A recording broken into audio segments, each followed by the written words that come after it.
Yo leí ficciones de Jorge Luis Borges.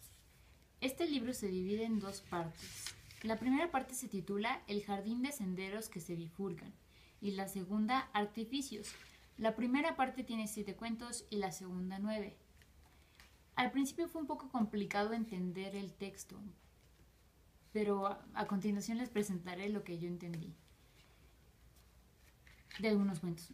El primero se titula Tlön Uqbar Orbis Tertius. En la primera parte del texto se presenta a dos personas discutiendo acerca de la existencia de un lugar llamado Uqbar. La persona que se mostraba escéptica acerca de ese lugar se puso a investigar en enciclopedias, en mapas, en atlas y no encontró nada acerca de la existencia de ese sitio. Por otro lado, el hombre que se llamaba Bioy, quien sostenía que sí, en efecto, existía el lugar, él le mostró el artículo donde había leído acerca de ese sitio.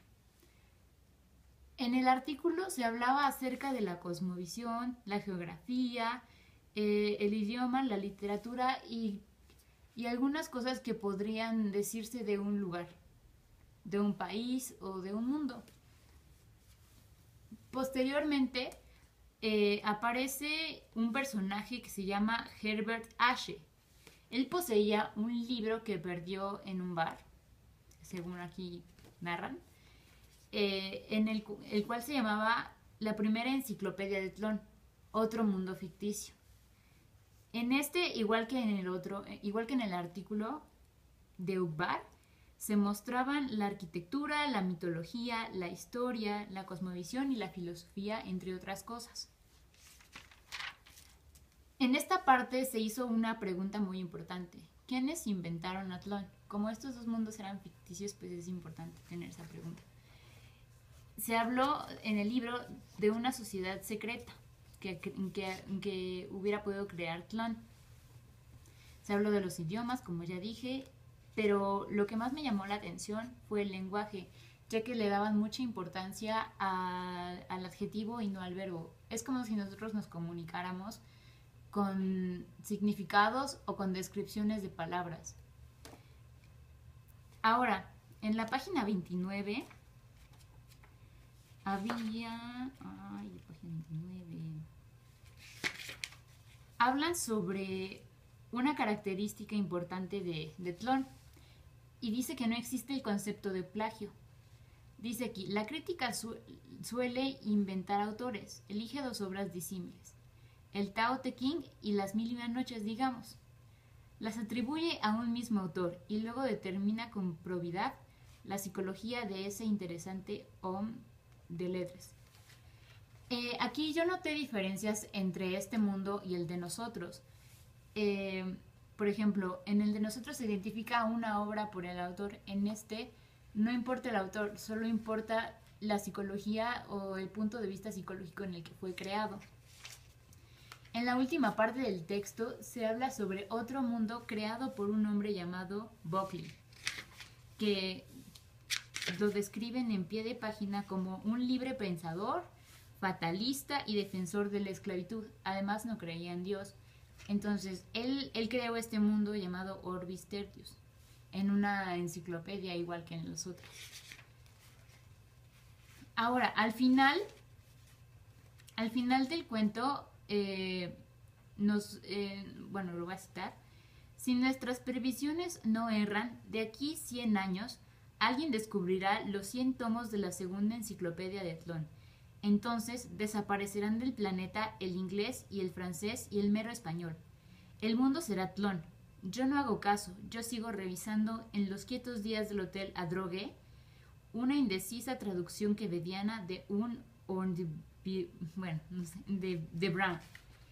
Lo que yo entendí acerca del final de esta historia es que, al igual que que los mundos creados por el hombre, nosotros estamos convirtiéndonos en Tlön, en Orbis Tertius o Uqbar, porque el hombre es quien está escribiendo la historia.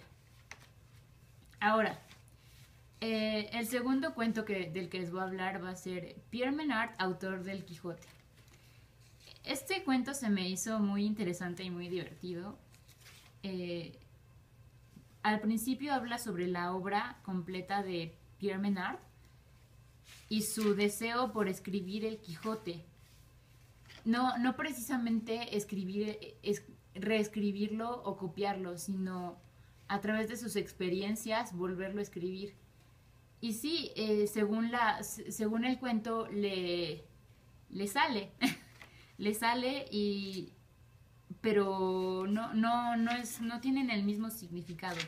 Por ejemplo, en una parte del cuento muestran dos párrafos, tanto el de Menard como el de Miguel de Cervantes, que a simple vista podrían parecer iguales, pero son diferentes ya que Menard los escribe desde otro punto de vista, o sea, sí con el punto de vista de Cervantes, pero desde sus propias experiencias.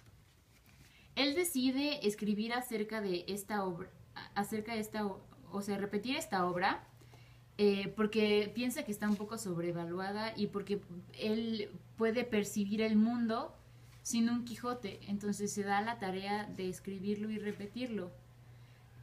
Honestamente yo no sé si...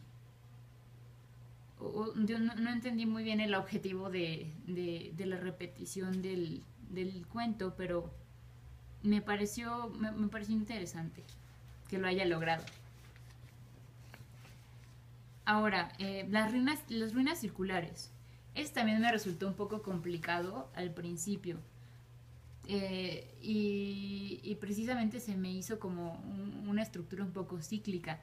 Al principio nos muestran a un hombre saliendo del mar hacia unas ruinas circulares en las que él se dedica a dormir.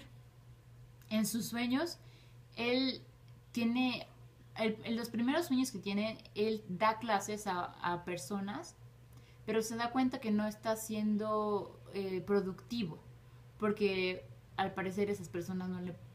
Sí, sí le ponían atención, pero no demostraban mucho interés.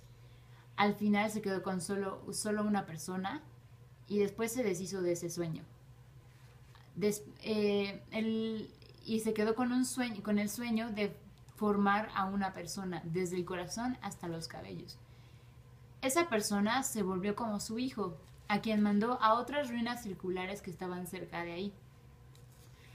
Según el cuento, el hombre parecía un poco afligido acerca de qué podría sentir su hijo o su creación al saber que era solamente la creación de alguien más. Entonces, al final, él descubre que también era el sueño de alguien más. Entonces, por eso yo pienso que es un poco circular la estructura. Porque dice, con alivio, con humillación, con terror, comprendió que él también era una apariencia, que otro estaba soñándolo. Y bueno, así acaba este cuento. Para la lotería en Babilonia, yo interpreté la lotería y el proceso en el que se lleva a cabo de acuerdo al cuento, lo comparé con la vida. Entonces, el libro describe el proceso en el que se lleva a cabo la lotería en Babilonia.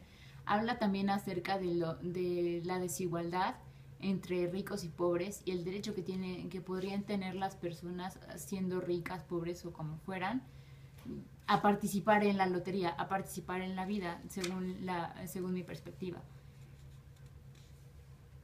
Otro punto importante es que en una parte hablan sobre la posesión monetaria, que es un concepto un poco más contemporáneo, que no le des tanta importancia al dinero, sino a cosas más importantes. Entonces me parece interesante que estuviera en un cuento, pues hecho, bueno, no tan en el pasado, pero pues sí un poco viejo. ¿Qué otra cosa? En el proceso de elaboración de la lotería en Babilonia hablan acerca de la compañía. Y en algún momento del libro comparan a la compañía con Dios. Entonces, ya al final de todo el cuento, yo pensé, bueno, la compañía elige diversos destinos al azar y diferentes opciones también. Esto ya lo escribí.